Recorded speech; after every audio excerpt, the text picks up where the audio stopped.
అనుకూల వాతావరణ పరిస్థితుల కారణంగా ఉద్యాన పంటల్లో చీడపీడల ఉధృతి అధికమవుతోంది. వీటిని అరికట్టేందుకు రైతులు అధిక ఖర్చు చేస్తున్నారు. చీడపీడల ఉధృతితో పంట పెరుగుదల క్షీణించి దిగుబడి గణనీయంగా తగ్గిపోయే ప్రమాదం ఉంది. ముఖ్యంగా టమాటా తోటల్లో బ్యాక్టీరియా, ఆకుమచ్చ తెగులు ఉధృతి వల్ల రైతులు తీవ్రంగా నష్టపోతున్నారు. ఈ తెగులు లక్షణాలు నివారణకు చేపట్టాల్సిన సస్య రక్షణ గురించి తెలియజేస్తున్నారు ఆదిలాబాద్ కృషి విజ్ఞాన కేంద్రం శాస్త్రవేత్త సునీల్ కుమార్.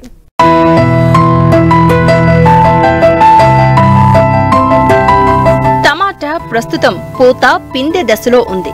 ఇటీవల కురిసిన వర్షాలు, పెరుగుతున్న ఉష్ణోగ్రతల కారణంగా బ్యాక్టీరియా, ఆకుమచ్చ తెగులు చాలా చోట్ల ఆశించింది. ఈ తెగులు ఆశించినట్లయితే కాయలు పిందె దశలోనే కుళ్లిపోవడం, ఆకులు రాలిపోవడంతో పంట పెరుగుదల క్షీణిస్తుంది. ఉభయ తెలుగు రాష్ట్రాల్లో చాలా ప్రాంతాల్లో టమాటా తోటల్లో ఇదే పరిస్థితి కనిపిస్తోంది. చాళ్ల మధ్య కలుపును సకాలంలో అరికట్టినప్పటికీ తెగులును సకాలంలో గుర్తించకపోవడం వల్ల తోటలో దీని ఉధృతి పెరిగిపోతుంది. దీంతో దిగుబడికి తీవ్ర నష్టం వాటిల్లే ప్రమాదం ఉంది. రైతులు ఈ బ్యాక్టీరియా, ఆకుమచ్చ తెగులు నివారించేందుకు ఎలాంటి సస్యరక్షణ చర్యలు చేపట్టాలో తెలియజేస్తున్నారు ఆదిలాబాద్ కృషి విజ్ఞాన కేంద్రం శాస్త్రవేత్త సునీల్ కుమార్. అయితే మన ఆదిలాబాద్ జిల్లాలో చూసినప్పుడు ముఖ్యంగా ఆదిలాబాద్ జిల్లాలోనే కాకుండా తెలంగాణ రాష్ట్రంలో కూడా ఉన్నటువంటి సాగు చేస్తున్నటువంటి కూరగాయ పంటలలో టమాటా అనేది చాలా ముఖ్యమైనటువంటి కూరగాయ పంట. అయితే ఇప్పుడున్నటువంటి వాతావరణ పరిస్థితుల్లో టమాటాలో మనకు బ్యాక్టీరియా, ఆకుమచ్చ తెగులు అనేది ఉధృతి ఎక్కువగా కనబడతా ఉన్నది. ఈ యొక్క తెగులు లక్షణాలు మనం గమనించినట్లయితే కనుక ముఖ్యంగా మొక్కలోని అన్ని భాగాల్లో ఈ తెగులు లక్షణాలు అనేవి మనకు కనబడతా ఉంటాయి.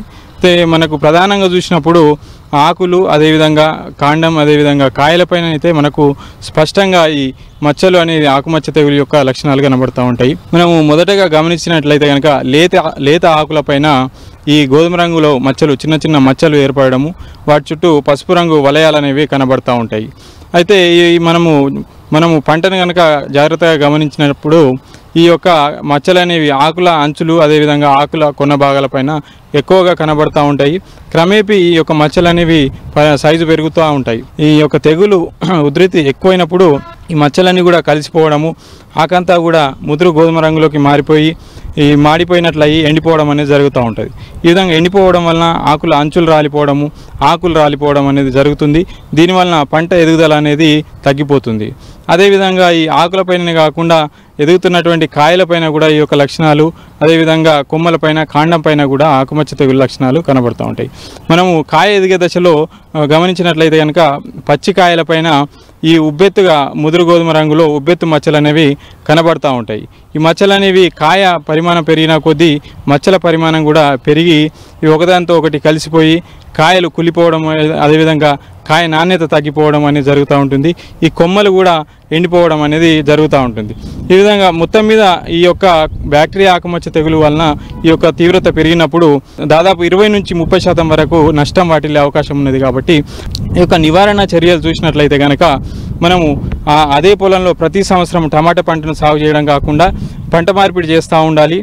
అదేవిధంగా ప్రస్తుతం ఇప్పుడు మన తోటలో ఉన్నటువంటి ఈ ఆకులు మరియు కాయలు ఏవైతే ఉన్నాయో తెగులు సోకినటువంటి ఈ ఆకులు, కాయలను, అదేవిధంగా కొమ్మలను కోసి వాటిని నాశనం చేయాలి. అదేవిధంగా మందుల పిచికారి విషయానికి వచ్చినప్పుడు మనము ప్రతి 10 లీటర్ల నీటిలో 30 గ్రాముల కాపర్ ఆక్సీ క్లోరైడ్, దానితో పాటుగా 1 గ్రాము స్ట్రెప్టోసైక్లిన్ లేదా 2 గ్రాముల ప్లాంటోమైసిన్ అనేటటువంటి మందుని కలిపి మనము వారం నుంచి 10 రోజుల వ్యవధిలో 2 సార్లు కనుక పిచికారీ చేసినట్లయితే కనుక ఈ టమాటాలో బ్యాక్టీరియా, ఆకుమచ్చ తెగులను సమర్థవంతంగా నివారించవచ్చు.